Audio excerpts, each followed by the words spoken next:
Hello, today we'll be talking about Legion, a novella by Brandon Sanderson, published in 2012. This is very much about getting a glimpse back into history and the implications that arise from it. I had my own foray into the past this morning as I was on my run, a couple of miles in with 21st century civilization a few miles behind me, and I was minding my own business and I glanced down at the pavement, and there, on the pavement, wandering about, was a chicken. And on the other side of the road was a farm. So, the obvious question that pops into mind is, mate, why'd you cross the road? Just told me to pluck off. So that's my adventure, away from modern society. But this is written much more cleverly, and it's a much more interesting story with a very interesting premise. So we follow Stephen Leeds, also known as Legion. And the unique thing about Stephen is that he has several personalities that manifest themselves as hallucinations, known as aspects. And these aspects are sort of people and individuals in their own right. They've got their own personality, their own characteristics, their own likes, dislikes, skills, hobbies, flaws. Well, for example, you've got JC, who's sort of an expert in weapons, but is a bit of a nuisance. You've got Tobias, who's very well read, very academic, but he's got his own mental health issues. You've got Ivy, who's sort of into her psychology, and she sort of acts as a psychiatrist of the group. So you've got all of these different aspects. There are more, obviously, but take all day if we try to explain them all. But it's only Stephen that can sort of perceive and interact with these aspects. So often the dialogue between them is very witty, very funny, and it sort of drives at each of these aspects' uniqueness. And they do have their own ethical views, their own philosophical standpoints, their own religious views. So we do get into debates and arguments amongst themselves. So it's a very interesting sort of setup to the plot. And the plot itself, well, Stephen and his aspects are sort of chilling in the mansion, as you would do if you had a mansion. They're warding off visitors, students wanting to use them as a case study for their dissertation, or researchers wanting to use them for, their research. But eventually he gets roped in to uncover a camera and the inventor of this camera. And this camera can photograph the past. So the rest of the story sort of follows Stephen and his aspects' efforts to sort of recover the camera and the inventor, and also sort of the ethical implications and dilemmas that come with this camera. So for such a short story, it's got a very suspenseful plot. It's sort of like a heist mission, really. It packs a lot of plot in, a lot of suspense in. You're getting lots of character development as well. You're getting fully fledged character arcs. And it's all compressed into about 70 pages. So, it's done very well. You're also sort of getting these ethical and philosophical issues that sort of rise up, and it's sort of left to the reader to think about.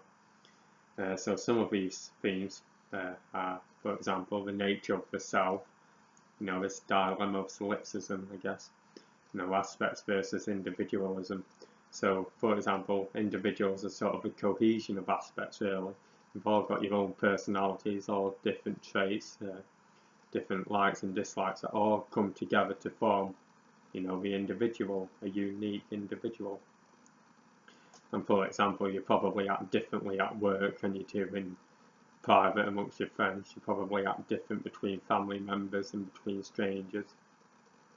So all these personalities sort of form one person, where Stephen, he sort of offsets and offloads his personality traits into these different hallucinations, and they sort of bear the brunt of the development of this aspect.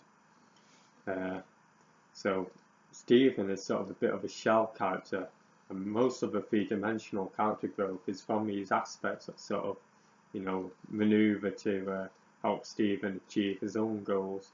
So that's quite interesting to think about. We've obviously got the implication of a camera.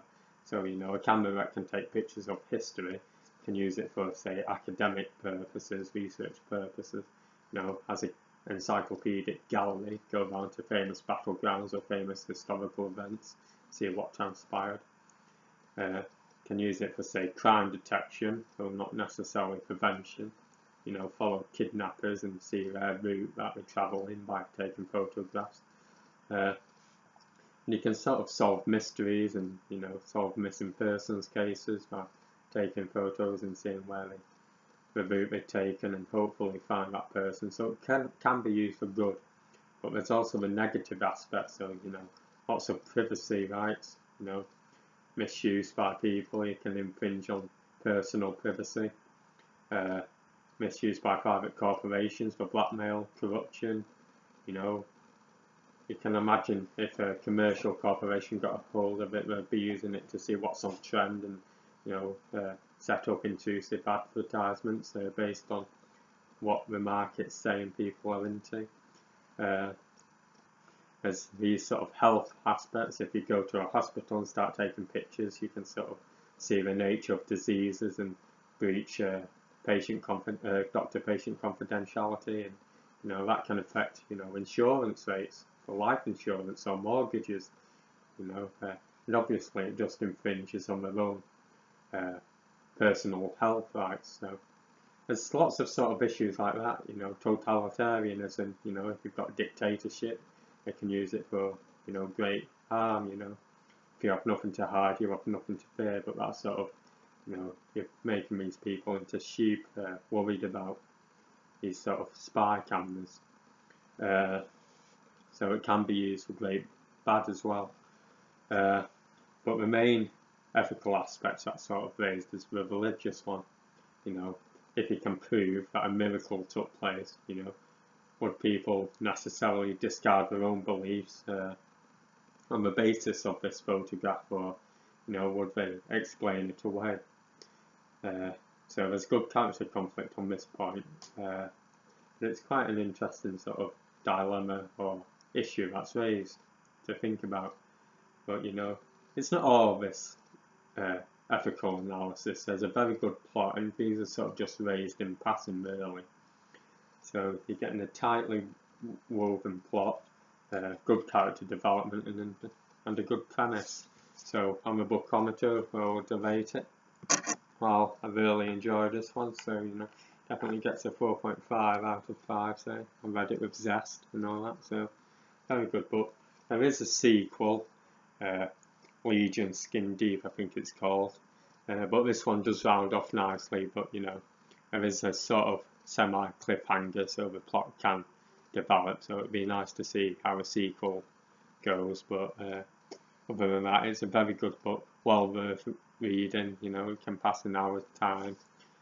Short one, but there's a lot compacted into it. So thank you for watching. Have a good day. See you later.